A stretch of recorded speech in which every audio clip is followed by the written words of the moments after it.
Makkabiym, Sheniy, 2 Maccabees, chapter 5.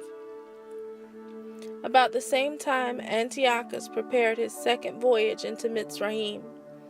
And then it happened that through all the city, for the space of almost 40 days, there were seen horsemen running in the air, in cloth of gold, and armed with lances, like a band of soldiers. And the troops of horsemen in array, encountering and running one against another, with shaking of shields, and multitude of pikes, and drawing of swords, and casting of spears, and glittering of gold ornaments, and harnesses of all sort. Wherefore every man prayed that the apparition might turn to good. Now, when there was gone forth a false rumor, as though Antiochus had been dead, Jachin took at the least 1,000 men, and suddenly made an assault upon the city, and they that were upon the walls being put back, and the city at length taken, Menelaus fled into the castle. But Jachin slew his own citizens without mercy, not considering that to get the day of them of his own nation would be a most unhappy day for him, but thinking they had been his enemies, and not his countrymen whom he conquered. Howbeit, for all this he obtained not the principality, but at the last received shame for the reward of his treason, and fled again into the country of the Ammonim. In the end, therefore, he had an unhappy return, because, being accused before Aretas, the king of the Aravim, fleeing from city to city, pursued of all men, hated as a forsaker of the Torah, and being had in abomination as an open enemy of his country and countrymen, he was cast out into Mitzrayim. Thus he that had driven many out of their country perished in a strange land, retiring to the Lacedaemonians, and thinking there to find help by reason of his kindred. And he that had cast out many unburied had none to mourn for him, nor any solemn funerals at all, nor sepulchre with his fathers. Now when this that was done came to the king's ear, he thought that Yehuda had revolted, whereupon, removing out of Mitzrayim, in a furious mind, he took the city by force of arms, and commanded his men of war not to spare such as they met, and to slay such as went up upon the houses. Thus there was killing of young and old, making away of men, women, and children, slaying of virgins and infants. And there were destroyed within the space of 3 whole days 80,000, whereof 40,000 were slain in the conflict, and no fewer sold than slain.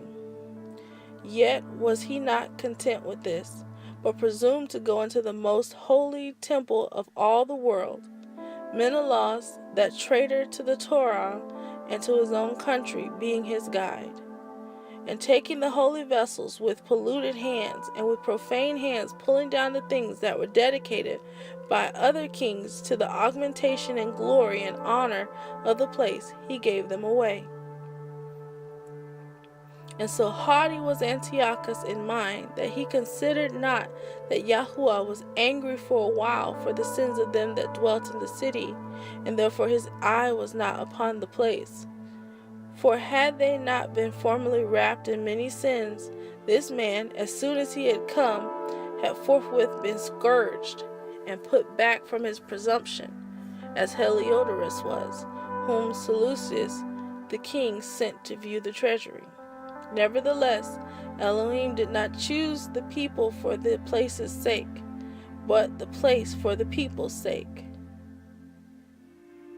And therefore the place itself, that was partaker with them of the adversity that happened to the nation, did afterward communicate in the benefit sent from Yahuwah.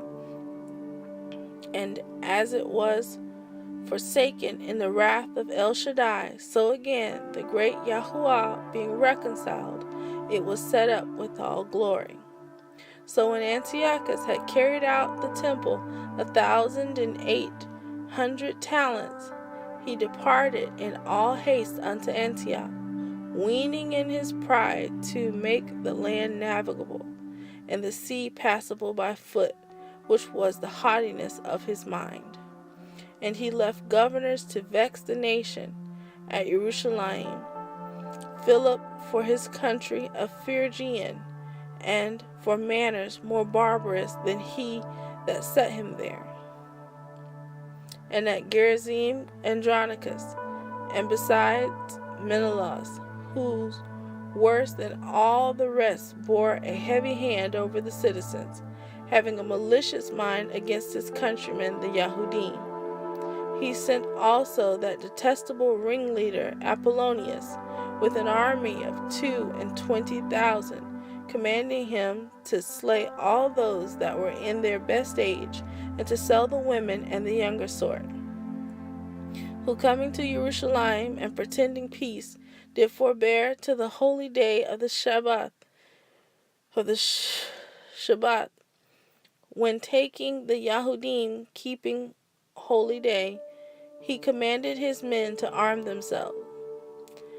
And so he slew all them that were gone to the celebrating of the Shabbat, and running through the city with weapons, slew great multitudes.